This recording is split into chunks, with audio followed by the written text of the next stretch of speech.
அன்புள்ள ஆண்டவரே, மீண்டும் ஒரு விசை எங்களை நித்திரை நின்று கண் விழிக்கச் செய்து இந்த காலையின் விடியலுக்குள்ளாய் எங்களை அழைத்து வந்த தயவிற்காக உம்மை ஸ்தோத்தரிக்கிறோம். இன்றைக்கும் ஆண்டவரே, இந்த 5வது நாளின் காலை பொழுதில் உம்முடைய சமூகத்தில் வந்து ஆண்டவரே எங்களை முற்றிலுமாக தாழ்த்துகிறோம். உம்முடைய நல் வார்த்தைகளோடு நாங்கள் இணைய எங்களை உம்முடைய கரத்தில் ஒப்புக் கொடுக்கிறோம். நீர் பேசும் நாங்கள் கேட்கிறோம். மீட்பர் இயேசு கிறிஸ்துவின் நாமத்தில் ஜெபிக்கிறேன் நல்ல பிதாவே, ஆமென். அன்பு பிள்ளைகளே, கர்த்தருடைய வார்த்தைகளோடு மீண்டும் நாம் தேவனை சந்திப்பதற்கு வந்திருக்கிற உங்கள் அனைவருக்கும் இந்த வியாழக்கிழமையின் காலையின் வாழ்த்துக்களை தெரிவித்துக் கொள்கிறேன். கர்த்தர் இந்த நாளின் சத்தியத்திலே நம்மை இணையும்படி கிருபை கொடுத்ததற்காய் ஆண்டவருக்கு ஸ்தோத்திரம். கர்த்தர் நம்மோடு இருப்பாராக. இந்த நாளிலும் ரோமரின் புஸ்தகம் 15வது அதிகாரம் 2வது வசனத்தில் ஆண்டவர் சொல்லுகிற சத்தியம், நம்மில் ஒவ்வொருவனும் பிறனுடைய பக்தி விருத்திக்கு ஏதுவாக நன்மை உண்டாகும்படி அவனுக்கு பிரியமாய் நடக்க கடவன். நம்மில் ஒவ்வொருவனும் மற்றவனுக்கு பக்தி விருத்தி உண்டாகும்படி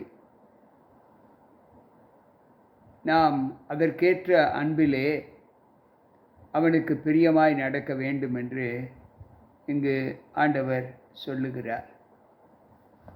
எப்படி எனில், நாம் கிறிஸ்துவை ஏற்றுக்கொண்டு நம்முடைய நடக்கையினால் அவர்களுக்கு வேண்டிய சந்தோஷத்தை நாம் நடப்பித்து காண்பிக்க வேண்டும். அவர்கள் தேவ அன்பிலே நிலை பெறுவதற்கான ஆசீர்வாதங்களை நாம் அவர்களுக்கு சொல்ல வேண்டும் என்று சொல்லுகிறார். நாம் நமக்காக அல்ல, மற்றவருடைய நற்பலனை நாடி அவர்களுக்காக வாழ வேண்டும் என்று இங்கு ஆண்டவர் சொல்லுகிறார்.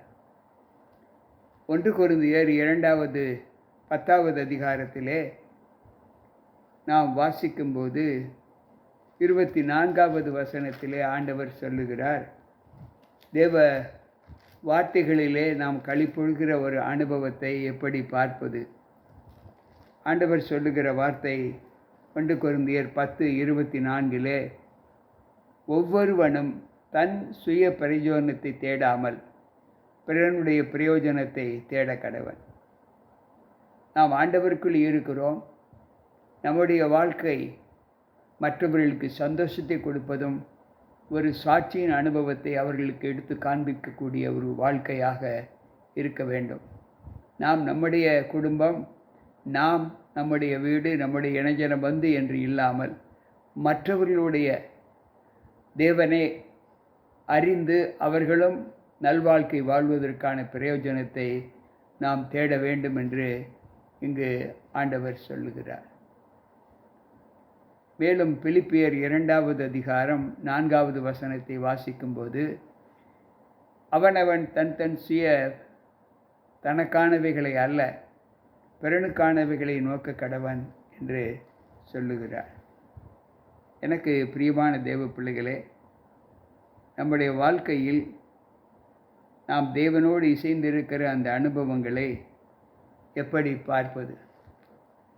1 கொரிந்தியரின் புஸ்தகத்திலே நாம் வாசிக்கும்போது 9வது அதிகாரம் எப்படி சொல்லுகிறது? 19வது வசனம், நான் ஒருவருக்கும் அடிமைப்பட்டவனாய் இருந்தால், நான் ஒருவனுக்கும் அடிமைப்படாதவனாய் இருந்தும் நான் அதிக ஜனங்களை ஆதாயப்படுத்தி கொள்ளும்படிக்கு என்னைத்தானே எல்லோருக்கும் அடிமையாக்கினேன். யூதரை ஆதாயப்படுத்தி கொள்ளும்படிக்கு யூதருக்கு யூதனைப் போலவும், நியாயப்பிரமாணத்துக்கு கீழ்ப்பட்டவர்களை ஆதாயப்படுத்தி கொள்ளும்படிக்கு நியாயப்பிரமாணத்துக்கு கீழ்ப்பட்டவனாகவும் இருந்தேன். நியாயப்பிரமாணம் இல்லாதவர்களை ஆதாயப்படுத்தி கொள்ளும்படிக்கு அவர்களுக்கு நியாயப்பிரமாணம் இல்லாதவர்களைப் போலும் ஆனேன். அப்படியிருந்தும் நான் தேவனுக்கு முன்பாக நியாயப்பிரமாணம் இல்லாதவனாய் இராமல் கிறிஸ்துவின் பிரமாணத்திற்கு உள்ளவனாய் இருக்கிறேன்.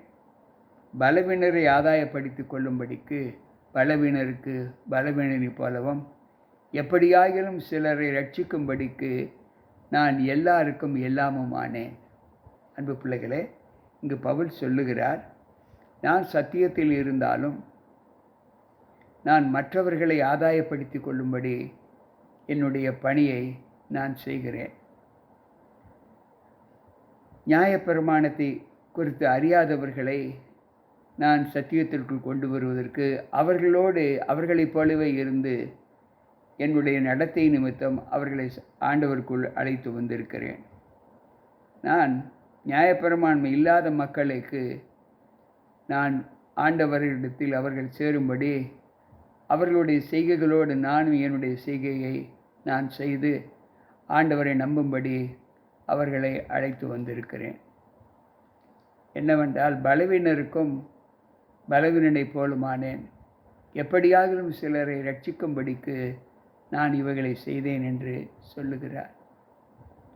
அன்பு பிள்ளைகளே, இதை எப்படி பவுல் செய்கிறார் என்பதை இந்த வார்த்தை நமக்கு கற்றுக் கொடுக்கிறது.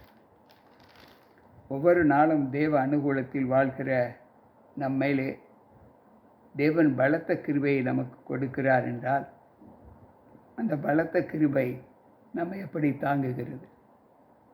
இங்கு சொல்லுகிறார், ரோமர் 14:19 ஆனபடியால் சமாதானத்திற்கு அடுத்தவைகளையும் அந்நியோன்னியத்தில் பக்தி விருத்தி உண்டாக்கத்தக்கவைகளையும் நாடக்கடவோம். நாம் சமாதானம் இருக்கும்படியே தேவன் நம்மை அழைத்திருக்கிறார்.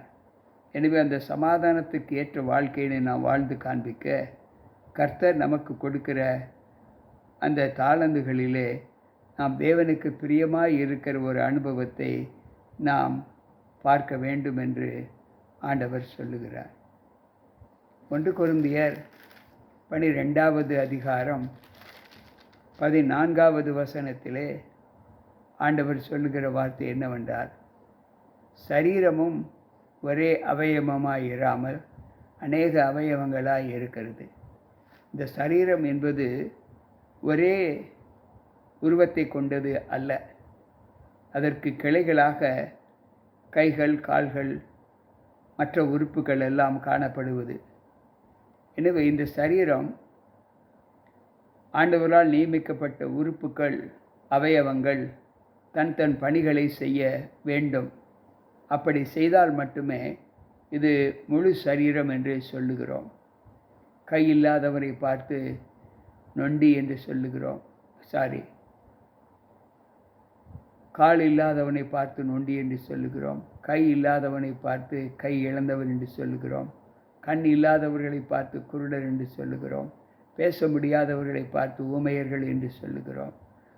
செவி கேட்காதவர்களை பார்த்து காது கேளாதவர் என்று சொல்லுகிறோம். ஏனென்றால் அந்த உறுப்புகள் தன் வேலையை செய்யாதிருப்பதால் மனிதனுக்கு ஒரு குறையை உண்டு பண்ணுகிறது.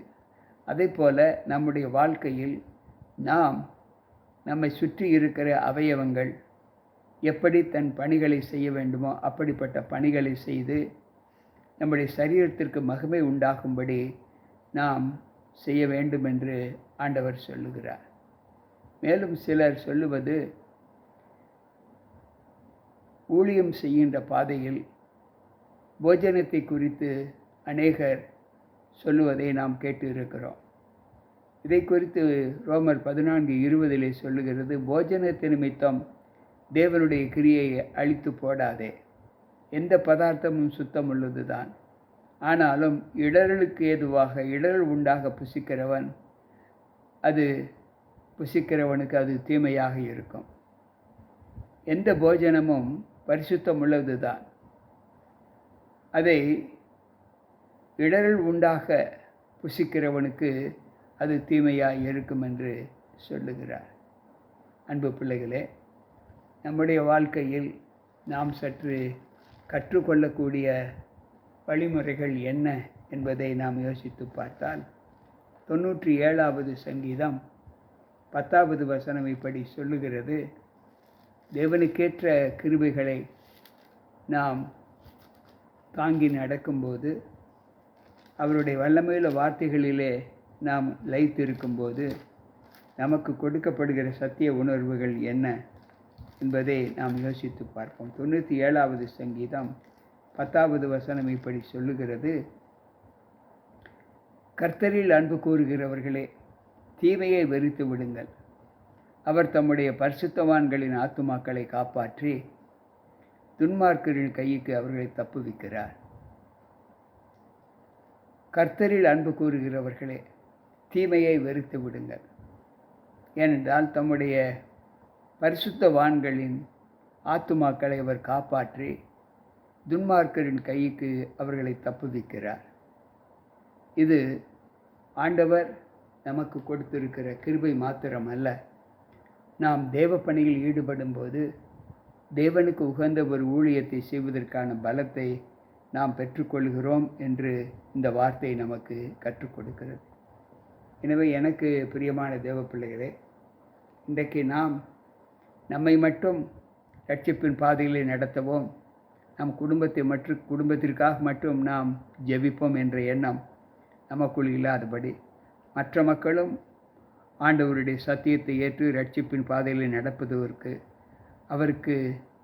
அவர்களுக்கு உகந்த ஒரு வழிகாட்டியாக நாம் வாழ வேண்டும், நம்முடைய சாட்சி இருக்க வேண்டும் என்று பவுல் சொன்ன இந்த யோசனைகளிலே நாம் நிலைத்திருக்க வேண்டுமென்றால் அதன்படி நடந்து இந்த நாளின் ஜீவியத்திலே அதை அபியாசிக்க தொடங்கி மற்றவர்களுக்காக நம்முடைய வாழ்க்கை அமைய தேவ சமூகத்தில் நம்ம ஒப்புக் கொடுப்போமா?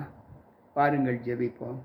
மகா உன்னதங்களில் வீற்றிருந்த மனுமக்களை கண்ணோக்கி பார்க்கிற அன்புள்ள ஆண்டவரே, மீண்டும் இந்த நாளுக்குரிய தேவை அவனவன் தனக்கானவைகளுக்கு அல்ல, பிறனுக்கானவை நோக்க கடவன் என்று சொன்ன அந்த வார்த்தைக்கு இணங்க இன்றைக்கு எங்களுக்கு நல்ல ஒரு போதகத்தை கற்றுக் கொடுத்தீர். அந்த வாக்கின்படி நாங்கள் நடந்து எல்லோருக்காகவும் எங்களுடைய வாழ்க்கை அமைய எங்களை ஒப்புக் கொடுக்கிறோம். நீர் எப்படி எங்கள் எல்லோருக்காக இரத்தம் சிந்தினீரோ அந்த பிரசன்னத்திலே நாங்களும் உமக்கென்று ஆண்டவரே நன்மை செய்கிற பிள்ளைகளாய் எங்களை ஒப்புக் கொடுக்க எங்களை ஏற்றுக்கொள்ளும்.